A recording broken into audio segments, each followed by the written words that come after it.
to another video. It's Manga Fairy. In today's video, we're going to be doing a slight discussion slash recap of the Seven Deadly Sins chapter 294, Hope, Conflict, and Despair. I have already read the chapter, of course. It's been out for quite some time. I know the authors from multiple mangas have been taking a break for the holiday season, but I decided that's only fair of me, since I took a 2-week break for my own personal reasons, to at least make a video on the latest chapter for you guys for this week, and hopefully you guys are still interested in these chapters because it was a crazy one. That being said, I will put a poll in the top right hand corner where you guys get to rate 5 stars down to 1 star in case any of you guys forgot.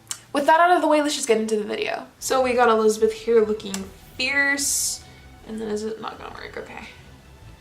And then this was unexpected. We have Ozil and Derriere there, and Mael kind of resurrects them in a way. They're gonna have another life and where they're gonna remember their memories.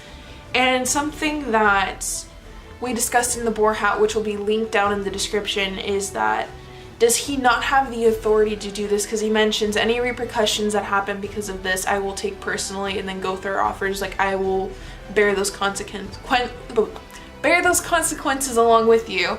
So we're wondering if only the supreme deity can allow him to do that, and he has the power, he just needs the permission, or if there's going to be repercussions along the lines where people shouldn't remember their past lives and it's going to mess up somewhere along the line and he's going to have to deal with that. I'm pretty sure it's more of the supreme deity, but that was something that we brought up.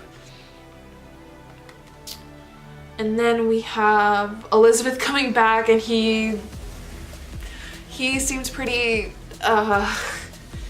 he has a pretty interesting expression when he sees her, kind of worried, kind of like, what are you doing here?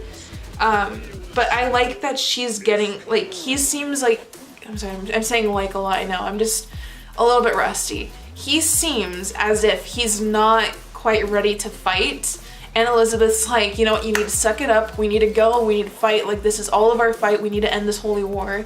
And that's what I really like about Elizabeth's character. She's had a lot of progression throughout all of the chapters. She hasn't stayed the same, she's definitely grown as a character, and I can appreciate that greatly. And she kind of kicks that sense into Mael, like, hey, we need to get going, which is really cool. Then we go back to King and Diane, and he's kind of talking about this maleficent power that arose, and he's wanting to deal with it, and then he transforms into this. And I know a lot of people were kind of like, ugh, like what's with this design? Me personally, I was like, I did not expect that particular design. He looks like he's going to a party, it's a tuxedo.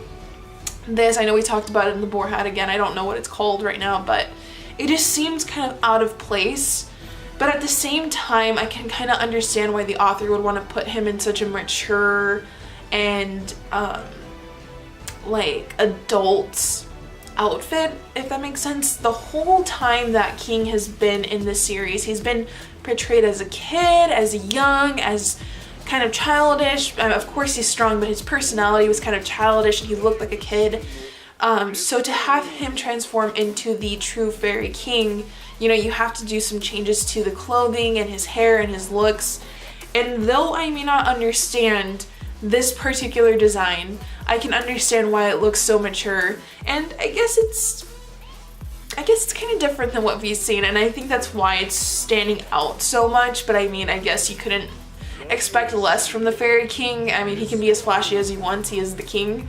So I'm wondering what kind of benefits that particular outfit has for him, if it does have any, because he did take all of the leaves and nutrients from the tree and created that outfit, which is really cool.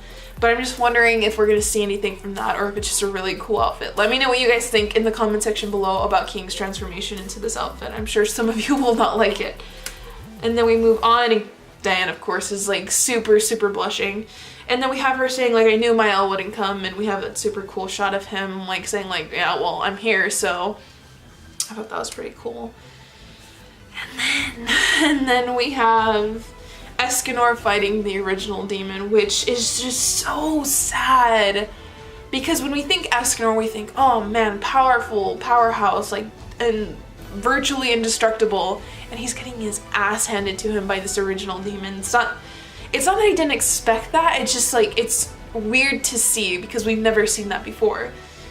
And even like just the corner panel alone, his expression is like overwhelmed, and you don't see him being as cocky as usual. So even the pride sin knows shit's got really bad just now, so.